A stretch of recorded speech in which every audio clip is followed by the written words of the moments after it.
প্ৰভু যীশুৰ মধুৰ নামত সকলোকে নমস্কাৰ। মই আজি আপোনালোকক মান্দি বৃহস্পতিবাৰৰ বিষয়ে ক'ব বিচাৰিছোঁ। মান্দি শব্দটো এংলো ফৰেচি শব্দ মেণ্ডিৰ পৰা আহিছে। মান্দিৰ অৰ্থ মূলত লেটিন শব্দ মান্দাটামৰ পৰা আহিছে। মান্দি শব্দটোৰ অৰ্থ হৈছে আজ্ঞা। যীশুৰ জগতত জীৱনৰ শেষ দিনৰ শেষ ৰাতি আহাৰ শিষ্যসকলৰ সৈতে গ্ৰহণ কৰা সময়ত ওপৰ কোঠাত কোৱা কথাবোৰক বুজায়। মান্দি বৃহস্পতিবাৰ এটি স্মৰণৰ ৰাতি। আমি বাইবেলত পঢ়িবলৈ পাওঁ মূল পাঠ যোহন 13 অধ্যায় 1 পদৰ পৰা 17, 34 পদৰ পৰা 35 পদ, লুক 22 অধ্যায় 14 পৰা 20 পদ, ফিলিপিয়া 2 অধ্যায় 5 পদৰ পৰা 8 পদ। মান্দি বৃহস্পতিবাৰ হৈছে শেষৰ আৰম্ভণি আৰু এক নতুন মৰমৰ পথৰ আৰম্ভণিও। এই পবিত্ৰ ৰাতি আমি কেৱল যীশুৱে কি কৰিলে তাকেই মনত পেলোৱা নহয়, আমি মনত পেলাওঁ কিয় তেওঁ সেইবোৰ কৰিলে। সেইটো আছিল আমাৰ বাবে মৰম। যীশুৱে জানিছিল যে পিতৃয়ে সকলো তেওঁৰ হাতত সমৰ্পণ কৰিছে আৰু তেওঁ কৈছিল, স্বৰ্গত আৰু পৃথিৱীত সকলো ক্ষমতা মোক দিয়া হ'ল। মঠি 28 অধ্যায় 28 পদ। আৰু তেওঁ ঈশ্বৰৰ পৰা আহিছিল, ঈশ্বৰৰ ওচৰলৈ উভতি যাব। সেয়ে তেওঁ ভোজনৰ পৰা উঠি গাৰ কাপোৰ থৈ এখন গামোচা কঁকালত বান্ধিলে। যোহন 13 অধ্যায় 3 পৰা 4 পদ। প্ৰিয় ভাই ভনীসকল, আজি আমি মান্দি বৃহস্পতিবাৰৰ বিষয়ে চিন্তা কৰোঁ আহক। সেই পবিত্ৰ ৰাতি যেতিয়া যীশুৱে প্ৰভু ভোজ ইউকাৰেষ্ট স্থাপন কৰিছিল আৰু পৰিচৰ্যাৰ জৰিয়তে নম্ৰতাৰ দৃষ্টান্ত দেখুৱাইছিল।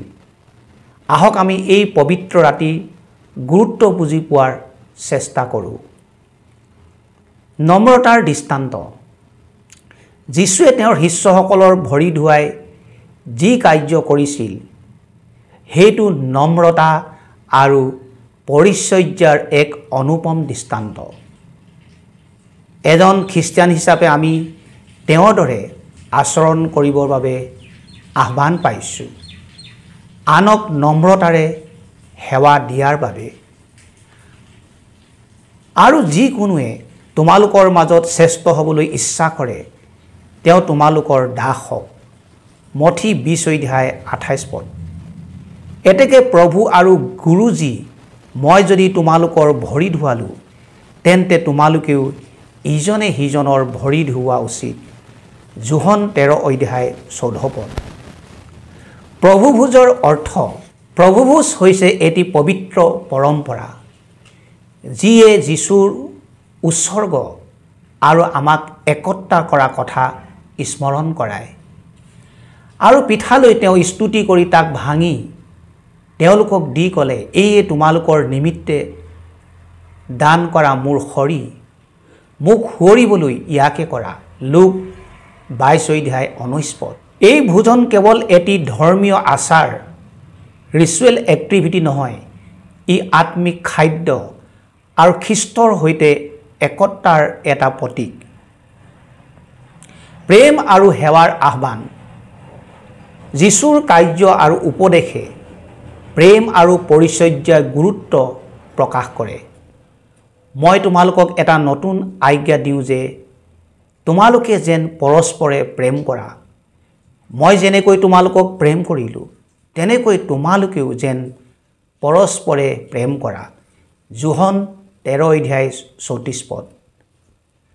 আহক আমি যীশুৰ উৎসৰ্গ আৰু নম্ৰতাৰ আদৰ্শ সদায় মনত ৰাখোঁ। আহক আমি আনৰ সেৱাত নিয়োজিত হওঁ, প্ৰেম, নম্ৰতা আৰু সদয়তাৰে।